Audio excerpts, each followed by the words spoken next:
Hay algo que necesito decirte antes de empezar. Hace más de 2000 años, un hombre que había sido esclavo, que había caminado con una pierna rota, que nadie curó a tiempo, se sentó a enseñar una sola idea que cambiaría la historia del pensamiento humano. No es lo que te pasa lo que te destruye, es lo que tú decides hacer con lo que te pasa. Se llamaba Epicteto, y hoy, aquí, vengo a recordarte lo que él ya sabía. Respira, baja los hombros. Lo que viene ahora no es una lista de pasos, es un permiso, el permiso para dejar de pelear contra lo que no puedes cambiar. Empecemos por el principio, no por una teoría, sino por un naufragio. Zenón de Sitio era comerciante. Cruzaba el Mediterráneo con un cargamento de púrpura, la mercancía más valiosa de su tiempo, cuando el barco se hundió frente a las costas de Atenas y perdió absolutamente todo. No perdió una parte de su fortuna, la perdió entera. Cualquiera de nosotros en su lugar tendría motivos de sobra para derrumbarse durante meses, quizás durante años. Zenón no se derrumbó. Caminó hasta una librería de Atenas. Se sentó a leer sobre Sócrates y en lugar de preguntarse por qué a él, empezó a preguntarse qué podía hacer ahora con lo que le quedaba. Años después, fundaba una escuela de pensamiento bajo un pórtico pintado, una estoa, y de ahí nace la palabra que hoy conoces, estoicismo. Una filosofía que no nació en un templo tranquilo, sino en las cenizas de una pérdida total. Quiero que te quedes un momento con esta idea, porque es el corazón de todo lo que vamos a hablar hoy. Siglos después de Zenón, otro hombre, Epicteto, que había nacido esclavo y que caminó el resto de su vida con una pierna rota que su propio amo le fracturó y jamás curó bien, resumió toda esta filosofía en una sola distinción, la distinción más práctica que jamás se haya formulado. Hay cosas que dependen de nosotros y hay cosas que no dependen de nosotros. Dependen de nosotros nuestro juicio, nuestro impulso, nuestro deseo, nuestra aversión, en una palabra, todo lo que es obra nuestra. No dependen de nosotros el cuerpo, la propiedad, la reputación, los cargos que ocupamos, en una palabra, todo lo que no es obra nuestra. Y aquí viene la frase que deberías guardar para siempre.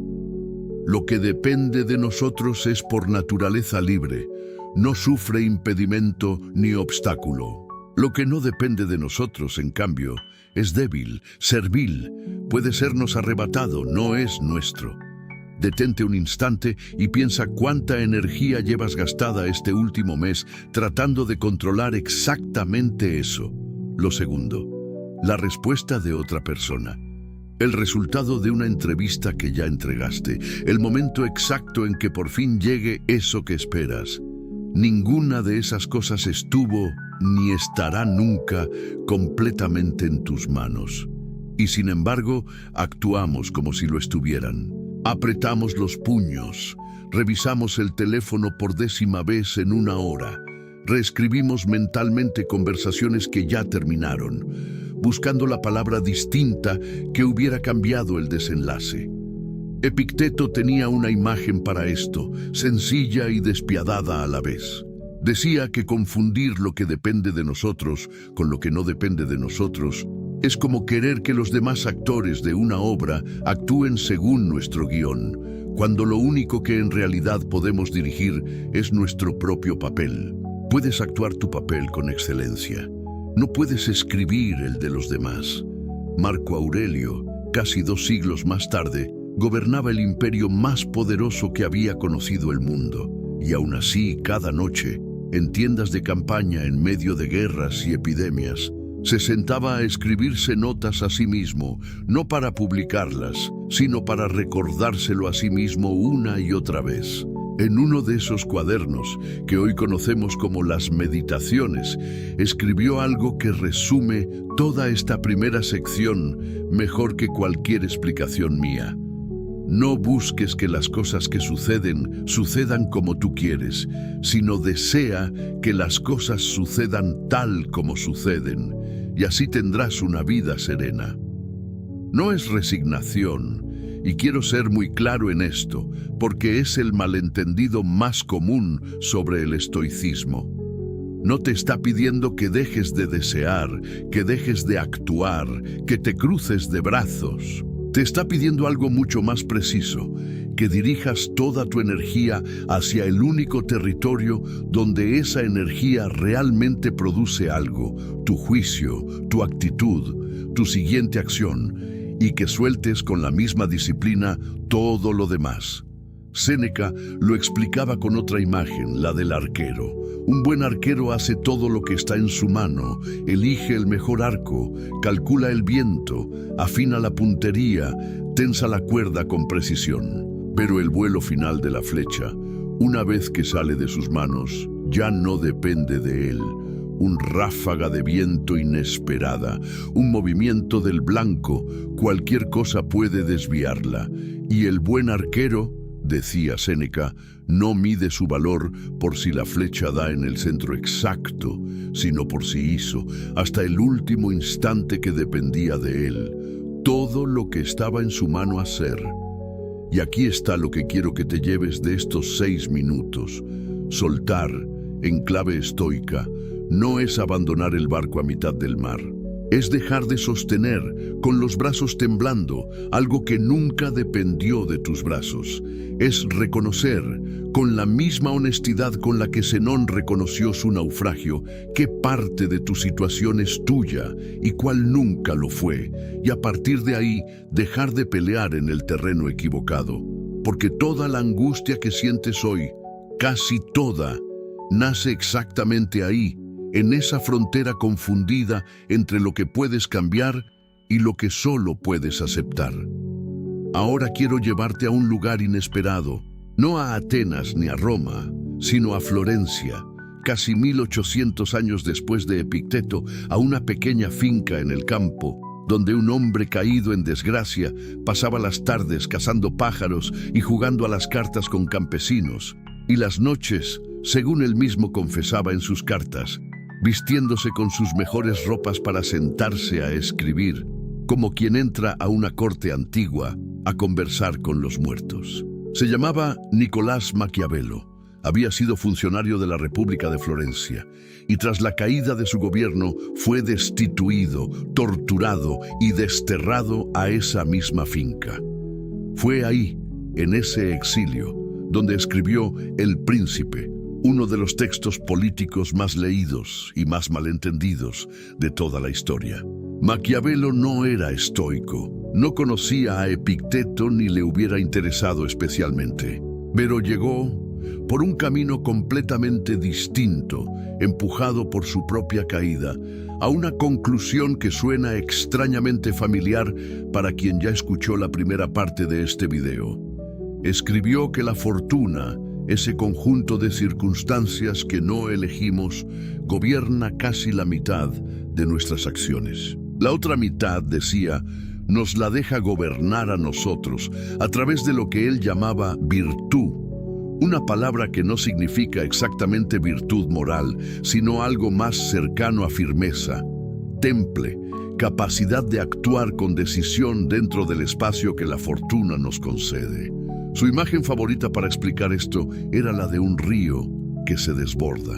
Cuando el río crece con violencia, arrasa árboles, derriba edificios, arranca la tierra de un lugar y la deposita en otro, y en ese momento exacto, nadie, por más fuerte o preparado que sea, puede detenerlo. Pero Maquiavelo añadía algo importante. Eso no significa que los hombres estén completamente indefensos frente al río. En tiempos de calma, los hombres previsores construyen diques, cavan canales, refuerzan las orillas para que cuando la próxima crecida llegue, y llegará, el agua tenga por dónde correr sin destruirlo absolutamente todo a su paso. ¿Ves ya el puente con lo que hablamos en la sección anterior? Lo que Maquiavelo llamaba fortuna es, casi palabra por palabra, lo que los estoicos ponían fuera de nuestro control. Y lo que él llamaba virtud es con otro nombre, exactamente lo que Epicteto ponía dentro: el carácter, el juicio, la disciplina que preparamos de antemano antes de que llegue la crecida para recibir lo que venga, sea favorable o sea completamente adverso.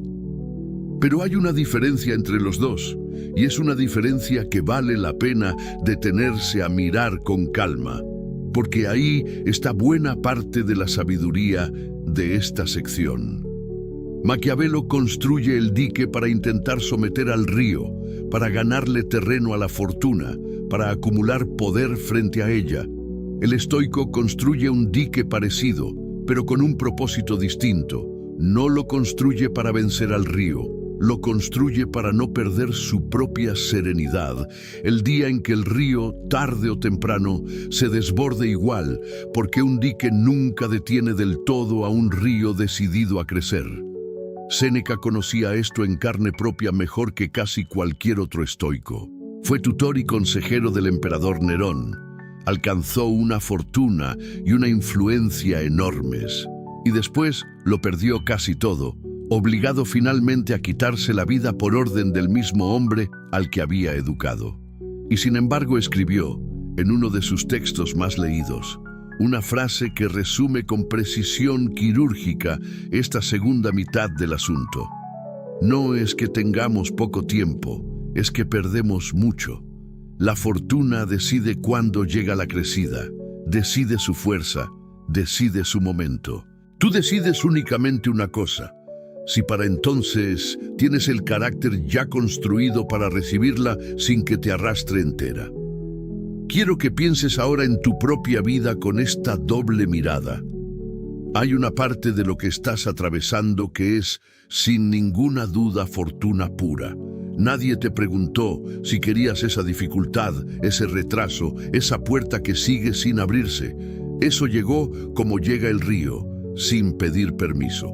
Pero hay otra parte, más pequeña quizás, más silenciosa, que sí es completamente tuya, y es exactamente ahí donde Maquiavelo y los estoicos, sin saberlo, se dan la mano. Es tu manera de prepararte, tu carácter construido en la calma antes de que llegara la tormenta, tu forma de responder cuando el agua ya te llegó a los tobillos. Así que cuando sientas que la vida se ha convertido en un río desbordado, que hay una roca enorme, un obstáculo que no rodeas, una espera que parece no terminar nunca, recuerda esta doble verdad. Una mitad no fue nunca tuya, ni lo será, por más que la exijas o la maldigas. La otra mitad, la del carácter, la de la preparación silenciosa, la de la manera en que decides responder hoy mismo, esa sí es tuya, y es exactamente la que has estado construyendo, sin darte del todo cuenta, en cada mañana en que decidiste seguir adelante, aunque por dentro estuvieras agotado. El estoicismo no se quedó enterrado en la antigüedad, en pergaminos que solo leen los especialistas. Hoy vive, con otro vocabulario, en gente que quizás ya conoces sin saber que está haciendo estoicismo puro.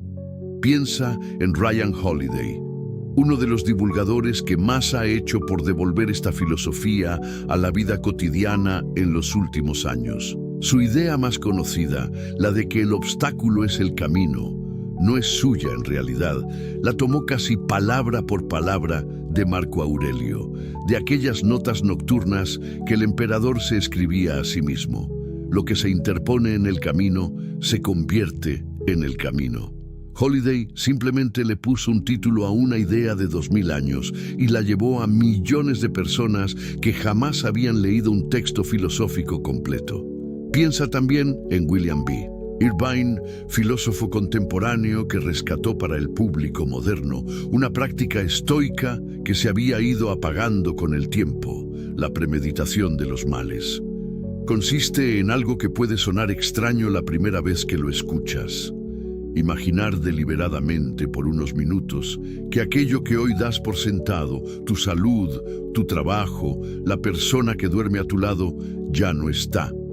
No se hace para sufrir por adelantado, ni para volverse pesimista. Se hace exactamente para lo contrario, para recibir cada día, cada vínculo, cada intento, con la gratitud de quien sabe con claridad que nada de eso estaba, ni está, garantizado. O piensa en Massimo Pigliucci, biólogo convertido en filósofo, que suele repetir algo muy simple cuando le preguntan por qué alguien elegiría hoy, en pleno siglo XXI, seguir una filosofía nacida hace 2300 años. Porque la pregunta que resuelve el estoicismo, cómo vivir bien a pesar de lo que no controlamos, no ha cambiado en absoluto. Solo ha cambiado el nombre de las cosas que no controlamos. Antes era una guerra o una peste. Hoy puede ser un despido, una relación que se apaga, una respuesta que no llega. Todos estos estoicos modernos, aunque escriban en lenguajes distintos, coinciden en algo muy concreto para tu espera de hoy. La serenidad no es un estado que aparece una vez, de golpe, iluminado, y se queda contigo para siempre. La serenidad se entrena, como se entrena un músculo, con pequeños gestos repetidos, no con un único esfuerzo heroico. El primero de esos gestos es el diario nocturno. Marco Aurelio lo hacía cada noche en su tienda de campaña, revisando el día, sus reacciones, sus aciertos y sus errores, no para castigarse, sino para conocerse mejor la noche siguiente. Hoy, esa misma práctica se conoce simplemente como journaling, y casi todos los estoicos contemporáneos la recomiendan como punto de entrada, incluso si son solo 3 líneas antes de dormir. El segundo gesto es la pausa antes de reaccionar.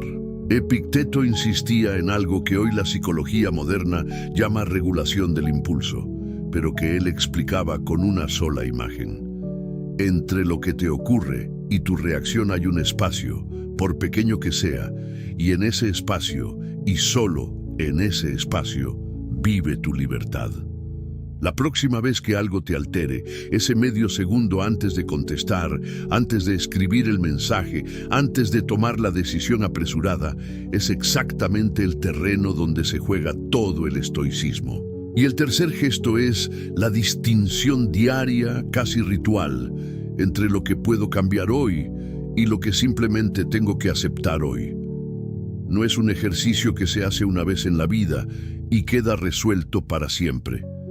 Es una pregunta que conviene repetirse cada mañana, frente a cada nueva dificultad que aparezca, porque la línea entre ambas cosas rara vez es evidente a primera vista.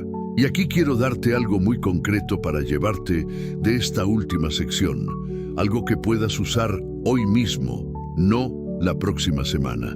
La próxima vez que tu mente vuelva, por 10ª vez en el mismo día, al mismo pensamiento obsesivo, a la misma pregunta de cuándo llegará por fin eso que esperas, no la ataques tratando de forzarla a callar y tampoco la ignores fingiendo que no está ahí. Haz en cambio lo que hacía Epicteto en su propio ejercicio mental, casi como una revisión rápida. Pregúntate, ¿esto que me inquieta en este momento depende de mí o no depende de mí? Si depende de ti, actúa con calma, sin urgencia innecesaria, sin dramatismo. Y si no depende de ti, suelta, no por resignación ni por cansancio, sino porque sostener con fuerza algo que nunca fue tuyo solo consigue agotarte a ti, nunca acelera nada del otro lado. Gracias por escuchar y ser parte de Filósofos para mi vida. Te esperamos en el siguiente video.